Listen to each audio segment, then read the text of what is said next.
Денеска имаше закони од повеќе министерства, освен господинот Горан Сугаревски, друг министер не видовме.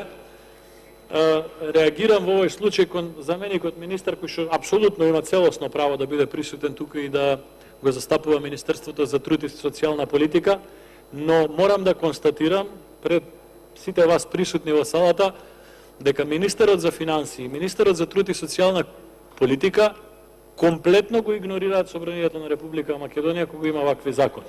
Час и чест за заменикот министер за труд и социјална политика и истото и за министерката, заменик министерката за финансии. Но јас не памтам овие министри пола година да дошле на седница тука, освен на седници за пратенички прашања кај што мораат да дојдат, не памтам да дошле да бранат било која своја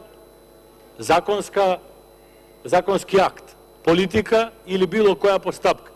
Доколку се уморени, доколку се нервозни, доколку не можат да се соочат со собранието, си има еден институт наречен оставка, заради тоа што тие на крај на криштата се одговорни пред собранието на Република Македонија за секоја своја постапка и одлука. Од тој аспект сакав да искористам приликава да ги споменам и двајцата министри. Нема конкретна реплика спрема заменикот, но е апел и до господинот Џафери и до сите вас колеги пратеници од мнозинството да си обрнете внимание прво на односот на вашите министри спрема вас. Ние сме секако помалку важни во таа смисла, но најважни се граѓаните.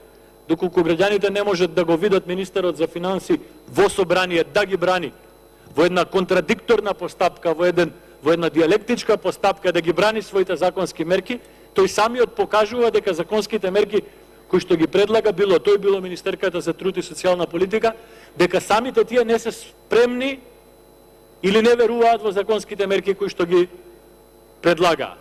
Формално правно нема никаков проблем присуството на заменик министерот, но политички отсуството на министерката зборува многу за односот кон се тоа што го терате како влада. Благодарам.